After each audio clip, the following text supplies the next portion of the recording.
Hi and hello there Capricorn! Welcome dito sa ating channel. At sa ating mga new viewers, hi sa inyong lahat. Welcome po dito, ako po siyan. At sa ating mga returning tambayers, thank you sa inyong walang sawang pagtambay. And yun nga, kung hindi nyo know mga babes, meron pa po tayong other channel. Link is down below sa ating description box.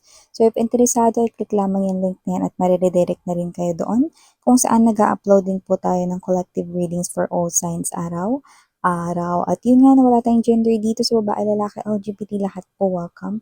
Pwede rin pong i-switch yung mga roles dahil possible talaga magkapalit-palit kasi sa itong general reading and at the end of the day, lahat kayo ay may free will na free nyo pong gamitin anytime, anywhere. So, let's go ahead and check these messages for Capricorn. Thank you so much, Archangel Michael, together with the angel guides. By the way, kung meron ditong cross-watcher si Capricorn, welcome ka rin. At kung merong Capricorn placement sa kanilang natal or birth chart, welcome din kayo. So, let us see what do we have here for you, Capricorn.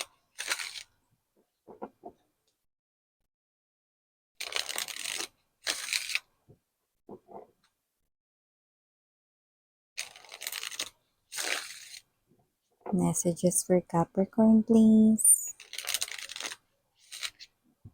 Capricorn. Excuse me. Okay, so let's go ahead and check this mga messages para sa iyo, Capricorn. So, you do have here the energy of Ace of Swords, Queen of Wands, Five of Swords, World card energy, Five of Wands, Knight of Coins, bottom of the deck, Justice. We also have here the Seven of Coins and the Five of Coins energy. Okay? Seven of Cups, parang tinawag ko tong Seven of Coins. I'm gonna tell you later. Okay? So, Capricorn, so nakikita ko dito mga babes, no? Meron ditong energy kung saan possible na meron kayo ritong malaman at maaaring ito makapagpatapos ng inyong connection here with someone or posibleng tapos ng inyo ritong situation with something, you know? So, yung iba, pwedeng ito ay may kinalaman, no? Sa pwedeng kung ano man yung malalaman ninyo, puwedeng yun ay negatibo, puwede rin namang positibo, 'no?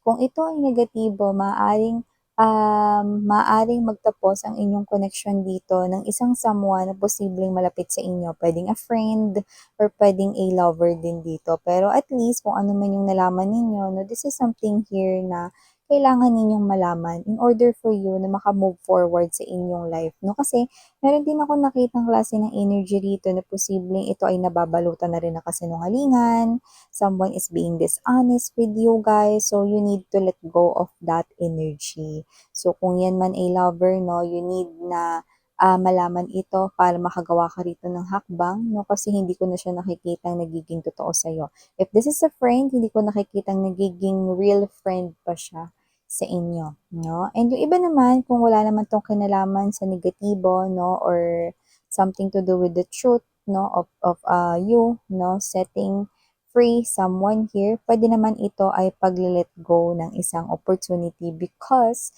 this is yung good news naman po yung Ace of Swords dito, no? So, meron naman tayong energy dito na posibleng meron ka ritong good news, like let's say, no, yung ina-apply mong trabaho, baka gusto mong lumipat ng bagong work, no?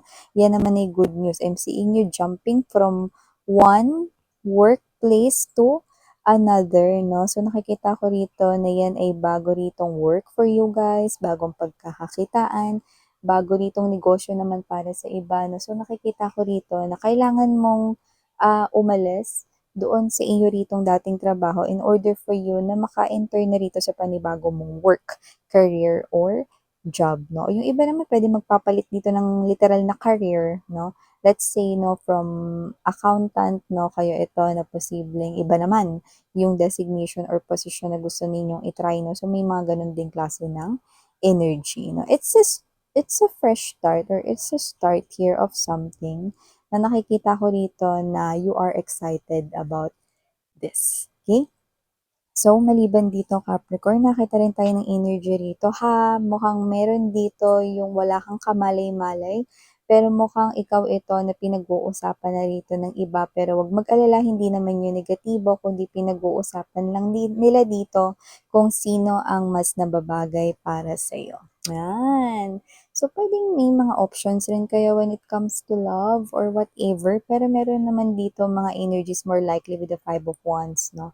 Pinag-uusapan nila rito 'no na parang, kayo ito na posibleng nakukuha ninyo yung mga bagay na gusto ninyo, magaling kayo 'no. Actually, compliment yung naririnig natin 'no, at posibleng may tuksuhan na rin dito na parang, kung sakali man na meron silang nalalaman about your options in love 'no, they are like this 'no. Tingin mo ba papansin ka niya ni Capricorn? Naku, ewan ko lang, baka mamaya hindi ka pa umabot sa kalingkingan niyan.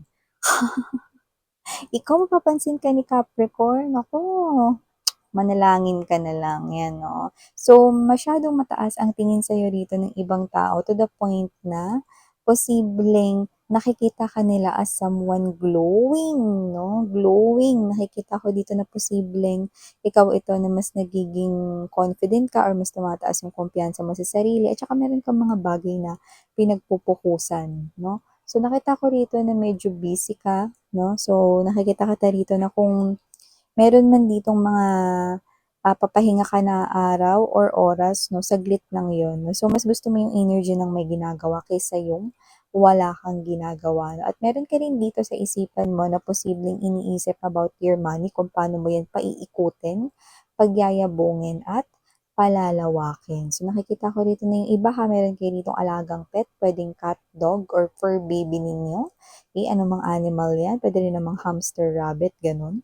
Kung sino man yung mga tao sa paligid ninyo, pinag-uusapan nila kayo but in a very good way. So, hindi lang sila dito basta talaga tsismis kundi talagang ito yung mga tao na maganda naman yung mga sinasabi or pinagsasabi nila about sa'yo, okey?